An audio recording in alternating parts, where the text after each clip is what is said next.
استعمال کر رہے ہیں پولیٹکس کے لیے، اس لیے کیونکہ لوگوں نے اسٹڈی نہیں کیا وہ ماڈل۔ وہ ایک اتنا یونیک ماڈل تھا کہ ایک عظیم لیڈر نے، وہ لوگ جن کی حیثیت ہی کوئی نہیں تھی، ان کو اس نے اکٹھا کر کے دنیا کا عظیم سویلائزیشن بنا دیا۔ یہ تاریخ کا حصہ ہے، یہ کوئی میتھولوجی نہیں ہے۔ ہمیں پتہ ہے کہ وہ کب مدینہ تشریف لے کے آئے اور وہ کب دنیا سے گئے، یہ تاریخ کا حصہ ہے۔ وہ کتنے لوگ تھے پہلی جنگ میں، اور 10 سال کے بعد وہ کیا تھے، وہ 20 سال کے بعد وہ سویلائزیشن کدھر تھا، 25 سال کے بعد، 50 سال کے بعد سویلائزیشن کہاں تھا۔ یہ تاریخ کا حصہ ہے۔ وہ ماڈل کیا تھا؟ وہ ایکچولی یہ جو آپ کی نیشنل سیکیورٹی ہے، یہ بالکل وہ، اگر آپ ماڈل سمجھ جائیں، وہی سیکیورٹی ہے ملک کی۔ انہوں نے دنیا کی پہلی ویلفیئر سٹیٹ قائم کی۔ پیسے بھی نہیں تھے ان کے پاس، کوئی دولت نہیں تھی، بڑے ہجرت کر کے آئے تھے، غریب لوگ تھے، لیکن انہوں نے ایک چیز ثابت کی کہ جب ایک قوم اپنے کمزور طبقے کا دھیان رکھتی ہے، اصل میں سیکیورٹی وہ ہے، وہ سیکیور ہو جاتی ہے، قوم کھڑی ہو جاتی ہے، سب کا سٹیک ہوتا ہے قوم کے اندر۔ جب تک کہ ہر انسان کا سٹیک نہیں ہوتا، آپ جتنے مرضی 22 کروڑ کا ہجوم ہے، وہ انسیکیور رہے گی ہمیشہ۔ سیکیورٹی تب آتی ہے جب ہر شہری اپنی قوم کو اون کرتا ہے۔ فوج سیکیورٹی نہیں دے سکتی، لمیٹڈ سیکیورٹی ہے۔ سیکیورٹی دیتی عوام۔ عوام جب کھڑی ہو جاتی ہے، قوم بن جاتی ہے، وہ سب سے طاقتور قوم ہے۔ چھوٹا سا کیوبا، سینکشنز کتنی لگیں، وہ کیسے سروائیو کر گیا؟ کیونکہ جو حکومت تھی، دنیا کی بہترین فلاحی ریاست انہوں نے بنائی۔ ہر انسان کے لیے انہوں نے، ایک ریاست نے سٹیک دے دیا کہ یہ آپ کی ریاست ہے۔ اور جب انہوں نے ویلفیئر سٹیٹ بنائی، کچھ بھی نہیں تھا، کچھ بھی نہیں ہے ان کے پاس، کمپیئر کریں پاکستان سے، لیکن وہ کھڑے ہو گئے۔ تو ہمارا جو پاکستان کا سب سے بڑا انسیکیورٹی کا اب تک جس وجہ سے ہم انسیکیور ہیں، جو وجہ ہے، وہ ہماری ان ایکول ڈیولپمنٹ ہے۔ ہمارے امیر غریب کے اندر فاصلے بڑھتے رہے۔ ہمارے ملک کے اندر ایک چھوٹا سا ایلیٹ نے کیپچر کر لیا ملک کی ریسورسز، اور ایلیٹ نے دوسروں کو، کمپٹیشن کو آنے نہیں دیا۔ جو اصل انٹرپرینرز تھا ان کو اوپر نہیں آنے دیا۔ اس نے ساری ریسورسز، اور اس سے زیادہ ظلم کا نظام کیا ہوگا کہ چھوٹے سے ایلیٹ نے ایک انگلش میڈیم سسٹم لے آیا ایجوکیشن کا، اور ایجوکیشن سسٹم کے ذریعے لوگوں کو نیچے کر دیا، ایک اپارٹھائڈ بنا دی کہ جو صرف اچھی نوکری انگلش میڈیم، باقی عوام کے لیے سیکنڈری نوکریاں۔ تو سارا جو ہمارا سسٹم تھا ایجوکیشن کا، ہیلتھ سسٹم، وہ آہستہ آہستہ گورنمنٹ ہاسپٹل ڈیجنریٹ کر گئے۔ صرف پرائیویٹ ہاسپٹل میں لوگ جا کے اچھا علاج کروا سکتے تھے یا ملک سے باہر جاتے۔ اور وہی جسٹس سسٹم کے اندر بیچارہ غریب جب طاقتور کے سامنے آتا تھا، اس کو جسٹس نہیں ملتا تھا، بے روزگار ہوتا تھا، اس کو کوئی اسٹیٹ کوشش نہیں کرتی تھی اس کی مدد کرنے کے لیے۔ تو ہمارا جو یہ نان انکلوسیو گروتھ ہے، میں اگر مجھے کہیں کہ ایک چیز پاکستان کی انسیکیورٹی میں جس کا سب سے بڑا ہاتھ ہے، وہ یہ تھی۔ اور سیکنڈلی، رول آف لا۔ کوئی بھی دنیا میں معاشرہ اگر سمجھتے ہم کہ وہ ترقی کر جائے گا، وہ اپنے پوٹینشیل پہ پہنچ جائے گا، وہ رول آف لا کے بغیر نہیں پہنچ سکتا۔ اور رول آف لا بڑا سمپل ہے کہ جو معاشرہ طاقتور مجرموں کو قانون کے نیچے نہیں لا سکتا، وہ معاشرہ کامیاب نہیں ہو سکتا۔ اور یہ جو دو سب سے امپورٹنٹ چیزیں تھیں، یہ ریاست مدینہ میں اور بڑے انہوں نے زبردست پرنسپلز لے کیے تھے، لیکن اس کی فنڈامنٹل جو بیسس تھا، وہ نمبر 1 تھا ویلفیئر سٹیٹ، نمبر 2 تھا رول آف لا۔ کیونکہ رول آف لا بھی لوگوں کو سٹیٹ کے ساتھ جوڑ دیتا ہے۔ ایک سٹیٹ جو مجھے انصاف دیتی ہے، میں اس کا حصہ بننا چاہتا ہوں، جس کے اندر میرے رائٹس پروٹیکٹڈ ہیں، میری جان اور مال کی حفاظت ہے، میں کمزور سے کمزور ہوں لیکن سٹیٹ مجھے پروٹیکٹ کرتی ہے، میں اس سٹیٹ کا حصہ بننا چاہتا ہوں۔ تو اگر آپ یہ دیکھیں ہندوستان کی تاریخ، تو اوپر سے کانکررز آتے تھے نارتھ سے، ایک دفعہ وہ نکلتے تھے افغانستان سے اور قبائلی علاقے سے سیدھا دلی تک پہنچتے تھے، ریزسٹنس کوئی نہیں ہوتی تھی، ہونے نہ ہونے کے برابر تھی۔ کیوں نہیں لوگ ریزسٹ کرتے تھے؟ کیونکہ لوگوں کا سٹیک ہی نہیں تھا سسٹم میں، فیوڈل سسٹم تھا، اوپر جو بیٹھا ہوا تھا اس کو کوئی جو وہ چاہے کر سکتا تھا، نچلے والوں کے رائٹس ہی کوئی نہیں تھے، تو جو اوپر بیٹھا ہوتا تھا وہ اگر ریپلیس کر دے تو ان کو فرق نہیں پڑتا تھا، دوسرا جو مرضی آ کے اوپر بیٹھ جائے۔ تو جو نیچے لوگ تھے، جب آپ ان کا سٹیک ہی نہیں تھا تو وہ سارے کوئی ریزسٹ نہیں کرتا تھا۔ افغانستان اور قبائلی علاقہ دیکھ لیں، ان کا بڑا ایگیلیٹیرین سسٹم تھا، ان کے رول آف لاء بھی وہاں تھا، جو ان کا جرگہ سسٹم تھا، جوری سسٹم تھا، اور وہی جرگہ سسٹم ایک ڈیموکریٹک سسٹم تھا، ایک مشاورت تھی، کوئی اکیلا آدمی فیصلہ نہیں کرتا تھا۔ تو وہ لوگ اپنی آزادی کے لیے لڑتے تھے۔ یہ جو سارا قبائلی علاقہ انگریز کے ساتھ 80 سال لڑتا رہا، افغانستان ہے آپ کے سامنے، جو باہر سے آیا اسے ریزسٹ کیا، کیونکہ وہ لوگ آزاد لوگ ہی آزادی کے لیے لڑتے ہیں۔ جب آپ لوگ آزاد ہی نہیں ہیں تو وہ کون لڑے گا؟ تو یہ جو رول آف لاء ہے، یہ صرف یہی نہیں کہ لوگ اون کرتے ہیں اس سوسائٹی کو، بٹ وہ پراسپر بھی وہ کرتا ہے معاشرہ۔ یہ جو بار بار میں اپنے لوگوں کو یونائٹڈ نیشن سیکرٹری جنرل کی جو رپورٹ ہے، فیکٹ آئی پینل کی رپورٹ ہے، جس میں وہ کہتے ہیں کہ 1.6 ٹریلین ڈالرز، 1.6 ٹریلین ڈالر، 1600 ارب ڈالر ہر سال غریب ملکوں سے جاتا ہے امیر ملکوں سے، اللیگلی منی لانڈر ہو کے غریب ملکوں سے جاتا ہے امیر ملکوں سے۔ کون لے کے جاتا ہے؟ طاقتور جو کرپٹ لوگ ہیں غریب ملک کے، جو رولنگ ایلیٹس ہیں، وہ چوری کر کے اپنے ملک کا پیسہ ویسٹرن کیپٹلز اور آف شور اکاؤنٹس میں لے جاتے ہیں۔ تو یہ سارے طاقتور ہیں، وہ کیوں نہیں روک سکتے؟ کیونکہ ان کا رول آف لاء نہیں ہے، سسٹم طاقتور ڈاکو کو کنٹرول نہیں کر سکتا، اس لیے وہ غریب ہیں۔ نائجیریا دیکھیں، ان کے ابھی مجھے ڈیفنس منسٹر آئے تھے، میری ان سے میٹنگ ہوئی، تو میں نے ان سے پوچھا، میں نے کہا تمہارا تیل کا کیا ریونیو ہے؟ 80% نائجیریا کا جو ریونیو ہے وہ تیل سے آتا ہے، لیکن وہ غربت ہے، اور وہ خود مجھے کہتے ہیں کہ ہم کرپشن نہیں کنٹرول کر پا رہے ہیں۔ کرپشن چھوٹے لیول کی ملک کو تباہ نہیں کرتی، لوگوں کے لیے انکنوینئنس ہے، لیکن جو ٹاپ لیول کی کرپشن ہے، بیسکلی جو لوگ، جس طرح ہمارے نبی صلی اللہ علیہ وسلم نے کہا تھا کہ تمہارے سے پہلے بڑی قومیں تباہ ہوئی، طاقتور چوری کرے تو اس کو چھوڑ دو، غریب چوری کرو تو جیل میں ڈالو۔ تو بیسکلی یہ سیکنڈ میری ریزن ہے کہ جب تک ایک قوم رول آف لاء اسٹیبلش نہیں کرتی، وہ ہمیشہ ونربل رہتی ہے، کیونکہ اکانومی اس کی کبھی تکڑی نہیں ہوتی۔ اور تیسری چیز، خودداری، انڈیپینڈنٹ فارن پالیسی۔ یہ انڈیپینڈنٹ فارن پالیسی کیوں ضروری ہے؟ ہم اپنا پاکستان کی اپنی تاریخ دیکھ لیں، ہماری انڈیپینڈنٹ فارن پالیسی ہوئی نہیں۔ شروع میں تو اٹ میڈ سینس، ہمارے جب پاکستان بنا تو بینکرپٹ تھا، ریسورسز بھی نہیں تھی، ریفیوجی پرابلمز تھے، تو تب تو گورنمنٹ سے، جس طرح سیکنڈ ورلڈ وار میں مارشل پلان آیا یورپ میں، کہ ایک بالکل ڈیوسٹیٹڈ سسٹم کے اندر تو آپ بورو کرتے ہیں یا ایڈ لیتے ہیں، لیکن جو ہماری ڈپینڈنسی ہو گئی اس کے اوپر، یہ سب سے بڑا نقصان ہوا ہے پاکستان کو۔ اگر مجھے کوئی کہنا کہ ایک آپ وجہ بتا دے اس کے علاوہ رول آف لاء اور انکلوسیو گروتھ نہ ہونے کی وجہ سے، اگر مجھے آپ کہنا ایک اور وجہ ہے کہ ہمارا ملک کیوں نہیں اپنے پوٹینشیل پہ پہنچ سکا۔ 60s میں پاکستان سارے ایشیا میں مثال دی جاتی تھی ایز اے ڈیولپمنٹ ماڈل، تو کیوں نہیں ہوا؟ اس کی وجہ یہ تھی کہ ہمارے میں ڈپینڈنسی سنڈروم آ گیا۔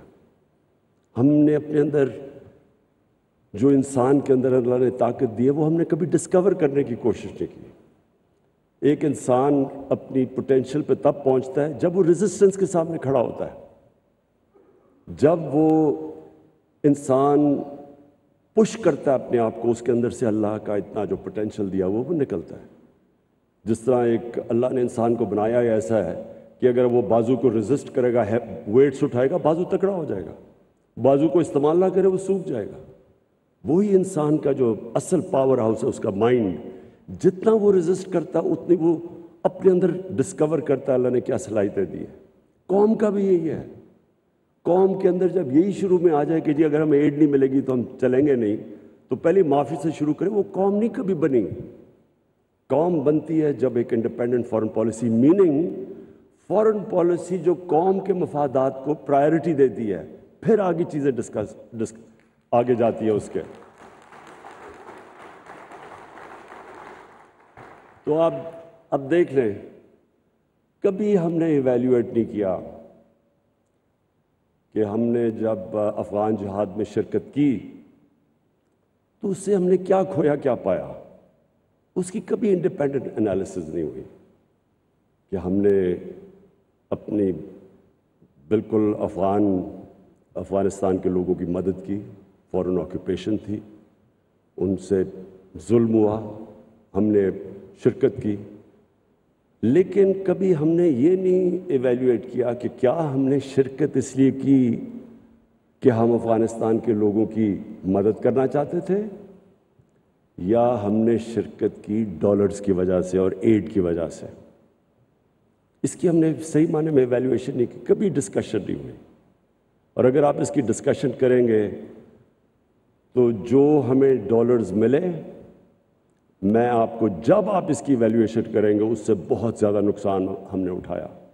5 ملین ریفیوجیز تھے پاکستان میں، پہلی دفعہ سیکٹیرین ملیٹنسی شروع ہو گئی پاکستان میں، اس کا اپنا جو ہمارے رول آف لاء پہ امپیکٹ پڑا اور جو انویسٹمنٹ کی انوائرمنٹ کے اوپر امپیکٹ پڑا، وہ کوئی کسی نے نہیں اسیس کیا۔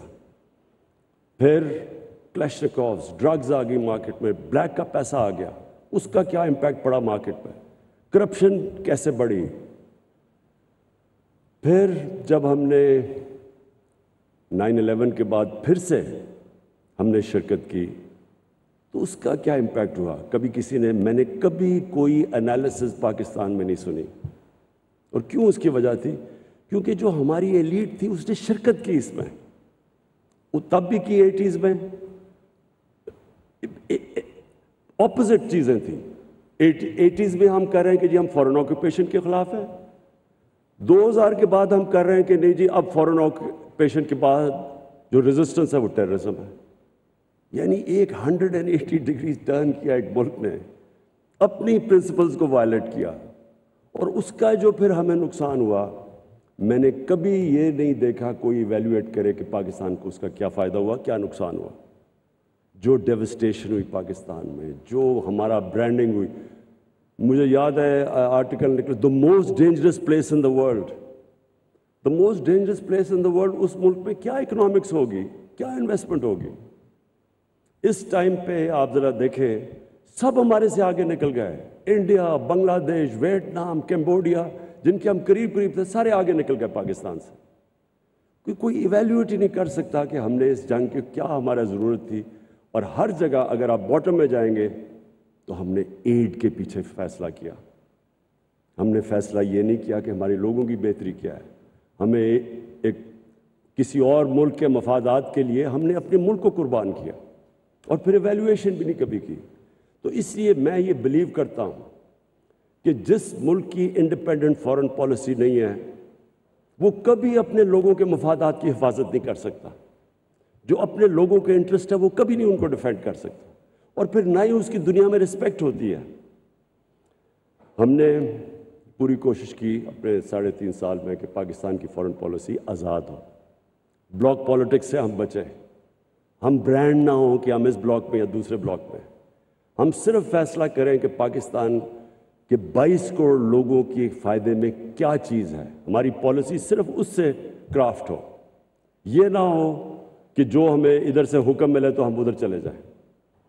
اور میں سمجھتا ہوں کہ جو پاکستان کو رسپیکٹ ملا ہے، کوئی انڈیپینڈنٹ اس کی ایویلیویشن کروائے کہ 3.5 سال میں جو پاکستان کی فارن پالیسی میں انٹرنیشنلی جو ہمیں رسپیکٹ ملا، یہ کبھی پاکستان کو پہلے نہیں ملا۔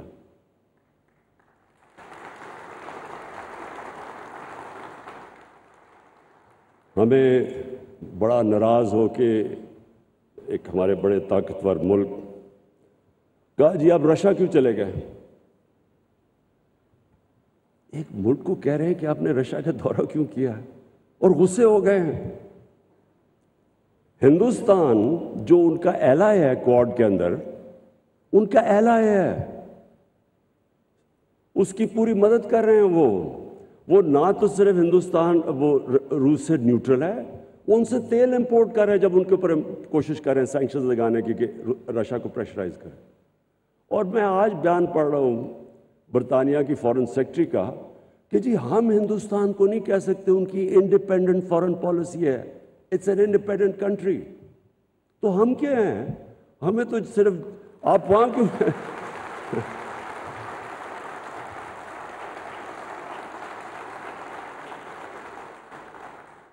اور میں یہ کسی کو میں ایکچولی ان کو بلیم نہیں کرتا، یہ ہمارا قصور ہے۔ میں ابھی دیکھ رہا تھا کل ہمارے جنہوں نے اچکنیں سلوائی ہوئی ہیں وہ انٹرویو دے رہے تھے، جی امریکہ کو ناراض نہیں کرنا چاہیے، وہ کھڑے ہو کے انٹرویو دے رہے ہیں، ہو امریکہ کے بغیر ہمارا گزارا نہیں ہو سکتا۔ ان لوگوں کی وجہ سے آج ہم یہاں پہنچے ہیں۔ انہوں نے اپنے ملک کو اپنے ایلیٹ کے، پھر سے میں ریپیٹ کرتا ہوں، قوم کے نہیں، ایلیٹ کے انٹرسٹ میں قربان کیے اپنی قوم۔ ان کے لیے انہوں نے سارے ہمارے ملک کو ذلیل کیا دنیا میں، ہمارے اکنامک انٹرسٹ انہوں نے قربان کیے اپنے ذاتی، جن کے پیسے باہر پڑے ہیں، دولت باہر پڑی ہوئی ہے۔ ڈر رہے ہیں وہ کہ جی وہ جو رشین اولیگارکس کے پیسے سے اور آف شور اکاؤنٹ سے ہو رہا ہے وہ ان کے نہ ہو جائیں پھر۔ اس لیے یہ ہمارے سارے ملک کی عزت کو داؤ پہ لگاتے ہیں۔ کبھی کسی ملک کی عزت نہیں ہوتی جو اپنے پیر پہ نہیں کھڑا ہوتا۔ ہمیشہ خوددار انسانوں کی عزت ہوتی ہے۔ غیرت مند انسان کی ساری دنیا عزت کرتی ہے۔ جو اپنی عزت ہی نہیں کرتا اس کی کس نے عزت کرنی ہے؟ وہ حکم دیتے ہیں، ہم تمہیں اگر یہ تم نے اس فلانے کو نو کانفیڈنس میں شکست نہ دی تو بڑے کانسیکوینسز ہوں گے۔ یہ کبھی کوئی ایک ملک کو کوئی اس طرح کا تھریٹ دے سکتا ہے؟ کیا ہم کو یعنی کیسے ایک قوم کی، میں آپ کو یقین بتاؤں کہ ان کے اپنے اخباروں میں یہ پتہ چل جائے تو وہ ان کی ایڈمنسٹریشن کو اپنے اخباروں سے خوف آئے کہ ایسے کوئی کسی کے افیئرز میں مداخلت نہیں کرتا۔ یہ ہماری غلطی ہے، ہم نے ان کو امپریشن دیا کہ جی آپ کے بغیر ہم زندہ نہیں رہ سکتے۔ تو میں اس کو سمرائز کرتا ہوں، نیشنل سیکیورٹی ملٹی ڈائمینشنل چیز ہے۔ سب سے بڑی ڈپینڈ کرتی ہے کہ آپ کی قوم آپ کے ساتھ، ملک اور قوم، گورنمنٹ اور قوم ایک ہی ہیں۔ جب وہ ایک ہو جاتے ہیں کوئی چیز امپاسبل نہیں ہوتی، اور وہ تب ہوتی ہے جب کہ گورنمنٹ لوگوں کے انٹرسٹ، ان کے نیڈز کی دھیان رکھتی ہے۔ مجھے جو سب سے بڑی خوشی ہے وہ یہ کہ ہم نے وہ کام کیا جو ڈیولپ ملکوں کے اندر بھی نہیں ہے، یونیورسل ہیلتھ کوریج۔ ہم نے ہیلتھ کارڈ لے کے آئے ہیں، جتنے ہمارے صوبے ہیں، پنجاب، کے پی، گلگت بلتستان اور آزاد کشمیر، ہر خاندان کو ہم نے ہیلتھ کارڈ دیا ہے، ہیلتھ انشورنس، 10 لاکھ روپیہ خاندان کسی بھی ہاسپٹل میں جا کے علاج کروا سکے۔ یہ یاد رکھیں، گورنمنٹ میں نہیں، وہ جو پرائیویٹ ہاسپٹل کا سوچ بھی نہیں سکتا تھا، آج غریب سے غریب آدمی جا کے پرائیویٹ ہاسپٹل پہ اپنا علاج کروا سکتا ہے۔ یہ اس لیے کہ جو سب سے زیادہ ونربلٹی ایک انسان کی ہوتی ہے وہ جب اس کے گھر میں بیماری ہو اور اس کے پاس پیسہ نہ ہو علاج کروانے کا، یہ سب سے زیادہ ایک گھر میں عذاب ہوتا ہے۔ اور ہم نے جتنی بھی اس کی ریسرچ اور سرویز کی گئی ہیں، ایک خاندان جو گزارا کر رہا ہوتا ہے، اچھا بھلا پیر پہ کھڑا ہوتا ہے، ایک بیماری کی وجہ سے وہ غربت کی لکیر کے نیچے چلا جاتا ہے، بورو کرنا پڑتا ہے ان کو پیسہ۔ تو یہ میں سمجھتا ہوں کہ ہمارا سب سے بڑا ہماری اچیومنٹ ہے۔ اس کے بعد جو بھی ہمارے سوشل پروٹیکشن پروگرامز ہیں جو کبھی پاکستان میں نہیں آئے، تو کوشش یہ ہے کہ نچلے لوگوں کو اوپر اٹھائیں اور ان کو انکلوڈ کریں۔ جو سٹرگل ہے وہ پاکستان کی سب سے بڑی سٹرگل رول آف لاء کی ہے۔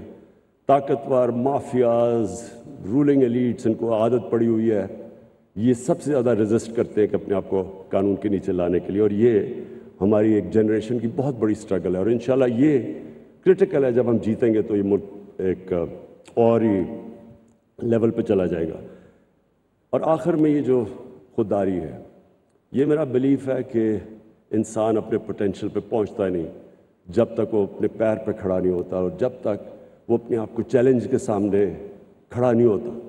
جو بھی آسان راستہ لیتا ہے وہ کبھی بھی آسان راستہ لے کے کسی نے بڑے کام نہیں کیے. قوم بھی جب تک وہ اپنے آپ کو چیلنجز، اور وہ چیلنج آتا ہی تب ہے جب آپ کی انڈیپینڈنٹ فارن پالیسی ہو، لیکن رسپیکٹ تب آتا ہے. اور میں یہاں ہندوستان کو داد دوں گا کہ ان کو جس طرح کی انہوں نے فارن پالیسی رکھی ہے، ہمیشہ انہوں نے ان کی فارن پالیسی انڈیپینڈنٹ رہی ہے، اپنے لوگوں کے لیے رہی ہے، اور وہ بڑا پروٹیکٹ کرتے ہیں اپنی انڈیپینڈنٹ فارن پالیسی.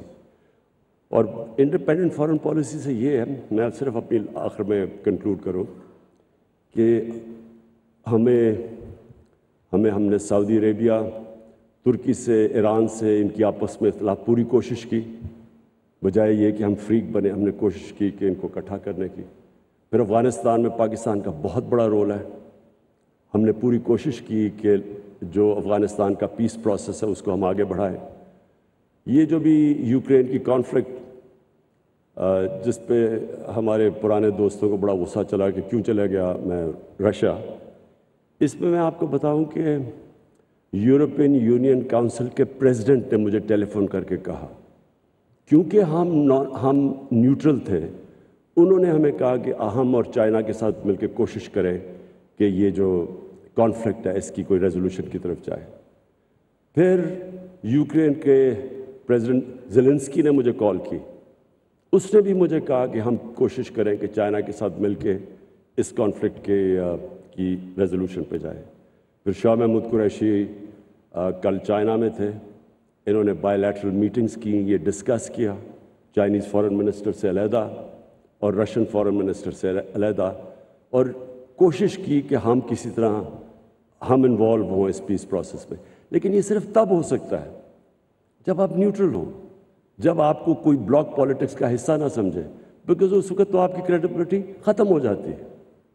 تو انشاءاللہ جو پاکستان میں انویزج کرتا ہوں، نیا پاکستان، اس میں یہ ساری چیزیں ہوں گی. رول آف لا،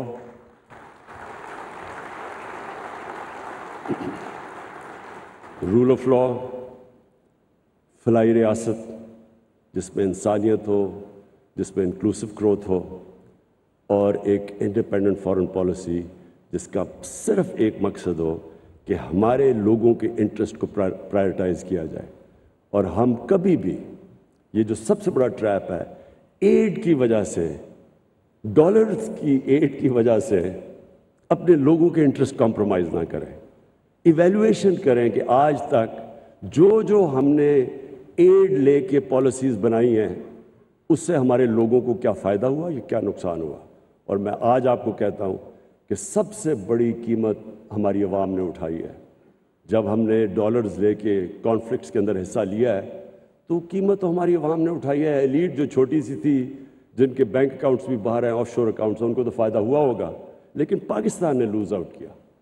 تو میں معید آپ کو پھر سے اینڈ میں سیکیورٹی ڈائلاگ کی خراج تحسین پیش کرتا ہوں. یہ بڑا زبردست آپ نے کام کیا سارے سٹیک ہولڈرز کو، تاکہ ہمارا ایک کنسنسس بنے سارے ملک میں کہ جو ہمارا سیکیورٹی کا جو روڈ میپ ہے وہ سب سٹیک ہولڈرز اس کو اون کریں. شکریہ. وزیر اعظم عمران خان اسلام آباد میں تقریب سے خطاب کر رہے تھے. اس خطاب میں بہت سے اہم امور کے اوپر انہوں نے گفتگو کی. انہوں نے کہا کہ ایک طاقتور ملک ناراض ہے کہ آپ روس کیوں گئے. حکم دیا جاتا ہے کہ اگر عدم اعتماد میں شکست نہ ہوئی تو نتائج خطرناک ہوں گے. ہماری غلطی یہ ہے کہ ہم نے یہ تاثر دیا کہ ہم آپ کے بغیر زندہ نہیں رہ سکتے. وزیر اعظم عمران خان نے یہ بھی کہا کہ نیشنل سیکیورٹی میں سب سے اہم قوم اور حکومت کا ساتھ ہوتا ہے، اور ہندوستان کو داد دیتا ہوں کہ ان کی خارجہ پالیسی ہمیشہ آزاد رہی. اور انہوں نے یہ بھی کہا کہ بیرونی امداد کی وجہ سے لوگوں کے مفاد کو داؤ پر نہیں لگا سکتے. ڈالر لینے کی قیمت ہماری عوام نے چکائی ہے. واپس آئیں گے اس بریک کے بعد.